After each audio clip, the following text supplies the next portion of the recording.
Shalom jemaat yang dikasihi Tuhan, damai sejahtera Allah penuhi hati kita semua.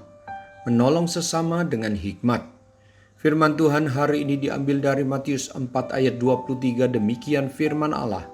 Yesus pun berkeliling di seluruh Galilea. Ia mengajar dalam rumah-rumah ibadat dan memberitakan Injil Kerajaan Allah, serta melenyapkan segala penyakit dan kelemahan di antara bangsa itu.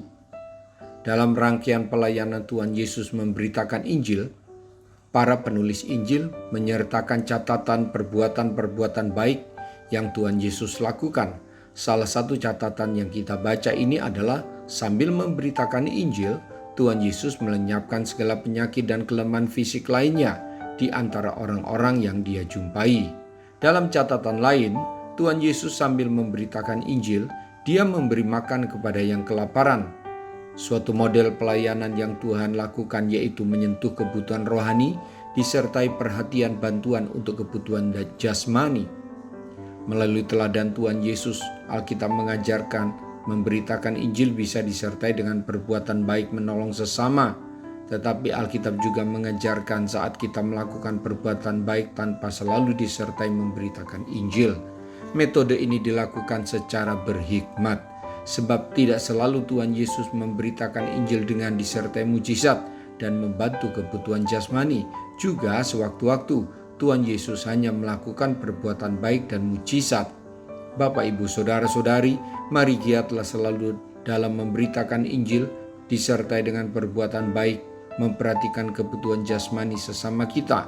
Namun juga kita bisa hanya melakukan perbuatan baik dengan dasar kasih, sebab perbuatan baik kita akan berbicara atau berdampak besar pada hati mereka yang merasakan perbuatan baik kita yang didasarkan pada kasih yang tulus kepada mereka. Mari putuskan untuk menyisihkan waktu dan keuangan kita guna membantu sesama kita, agar saat kita memberitakan Injil, kita pun bisa melakukan perbuatan baik dalam bentuk bantuan materi dan tindakan nyata menolong sesama. Mari kita berdoa. Tuhan Yesus, Engkau teladan saya dalam melayani sesama dengan kasih dan dalam memberitakan Injil dengan rajin dan tekun.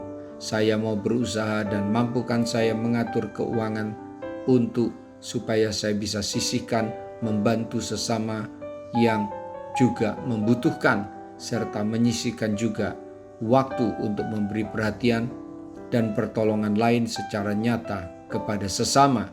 Engkau yang mengajari kami agar hidup berguna dan kelak mati berharga seperti yang Engkau lakukan. Terima kasih buat firman-Mu hari ini.